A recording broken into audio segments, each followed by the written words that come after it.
It's a calm morning in London, and we're hopping on a train not just to any place but to one that feels like a storybook.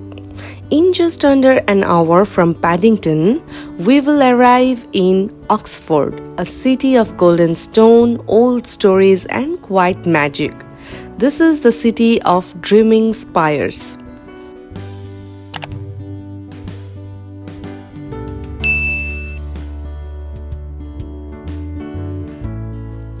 Sit near the window and savor the rolling green fields, hedgerows, and grazing sheep, as if the English countryside were unfolding in miniature chapters.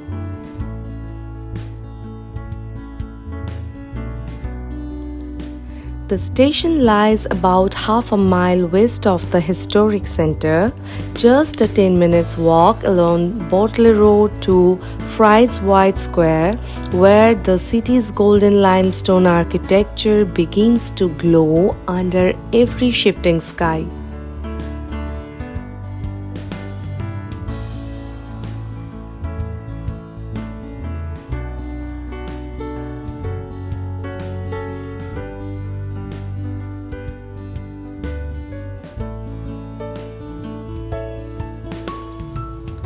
Oxford is best explored on foot. We begin our walk along Broad Street, where the architecture speaks as much as the books. This street has seen the likes of Adam Smith and J.R.R. Tolkien, students once, legends now.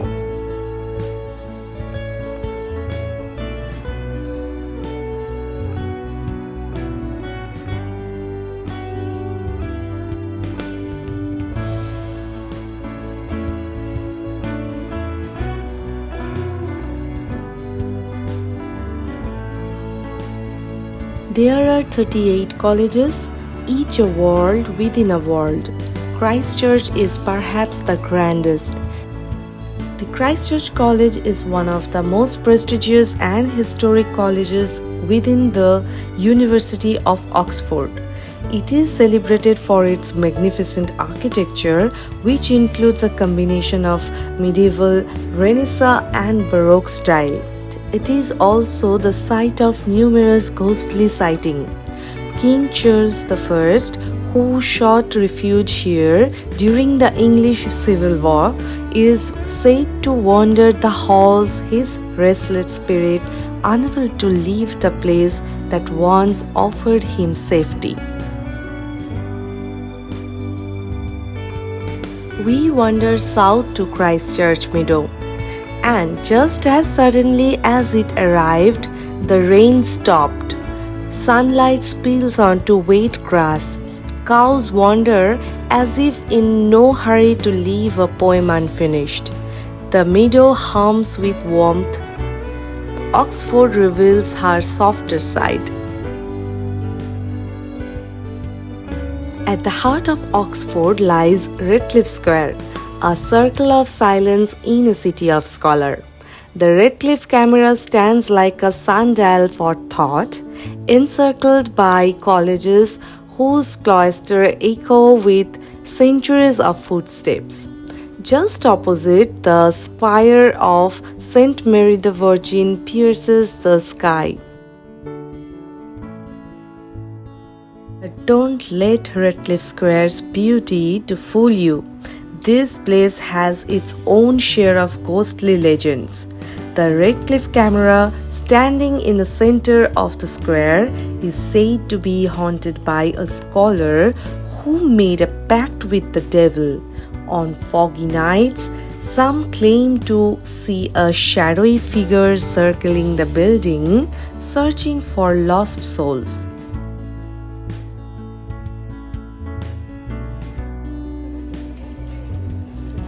St. Mary's is more than a church.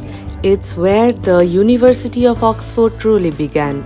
Once the site of heated theological debates and even martyrdom, its history is as layered as its architecture. Inside, slender columns stretch like thoughts reaching upward.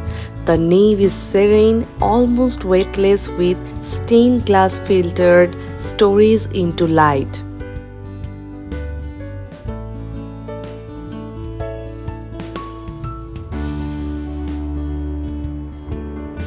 Climbing the narrow spiral staircase, we emerge into brisk wind and clouds. From the top, the whole city unfurls. Domes, towers, quads. It's the best view in Oxford and perhaps the most humbling. Below us, time folds, past and present, sun and shadow, all held in golden stone.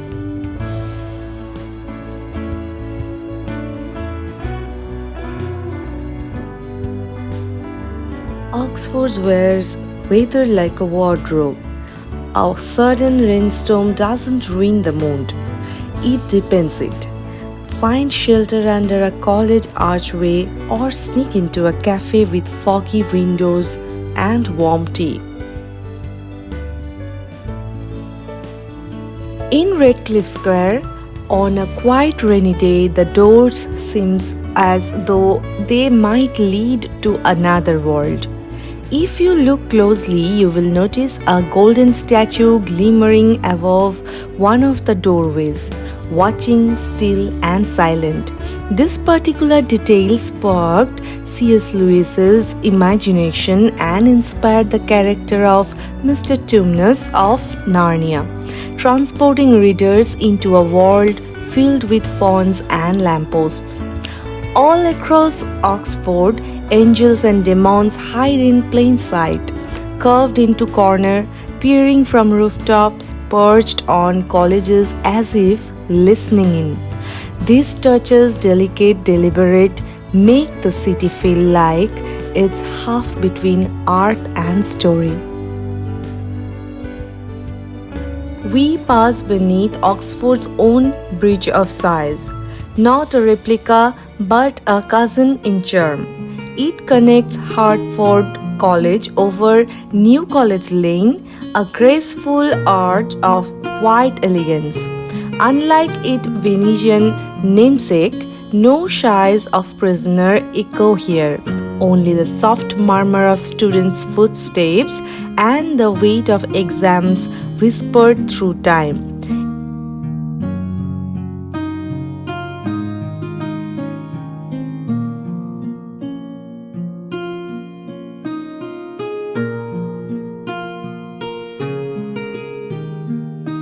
This is Martyrs' Memorial. It marks the spot where three Protestant bishops, Cranmer, Ridley and Latimer, were burned at the stake in the 1550s during the reign of Mary Tudor. The memorial is solemn and striking, a Victorian Gothic spire reminding us that Oxford's history holds not only just brilliance but bravery and bloodshed too. Here, ideas cost lives and conviction burned bright even through fire. The Bodleian Library is a temple for the mind.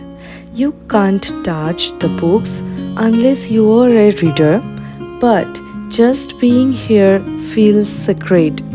Beneath the Divinity School's fan-vaulted ceiling, you will understand what reverence really means. It's also where Harry Potter rehearsed spells. But long before him, scholars stood here, some facing examination, other interrogation. On Beaumont Street, the Ashmolean Museum offers another kind of journey across time, the first university museum in the world.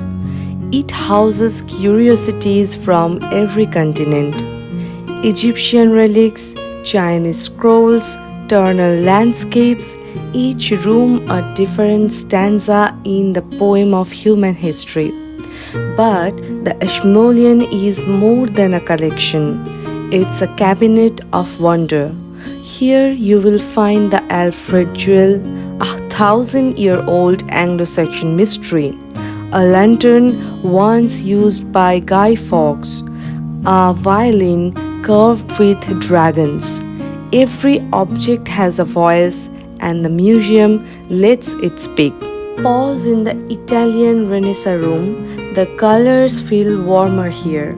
Or in the serene Japanese gallery, where time seems to slow completely. There's no rush. The Schmolian invites you to linger, to question, to feel small in the most beautiful way.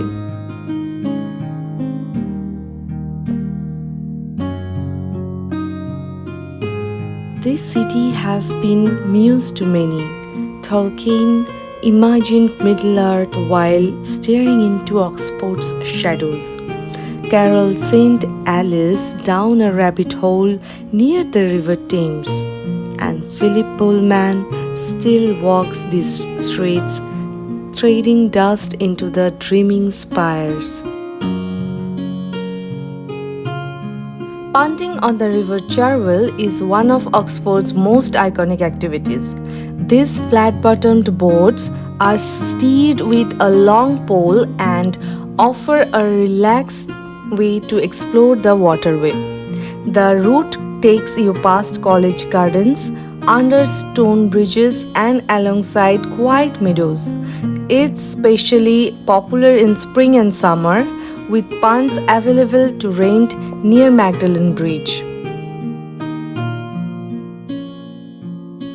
Oxford doesn't end when you leave. It lingers in your notebook, your camera rolls, and corner of your thoughts. And maybe in the next rainy day, you will find yourself dreaming of its spires again. This has been Boho Travelogue. Until next time, stay curious, travel slow, and follow the poetry.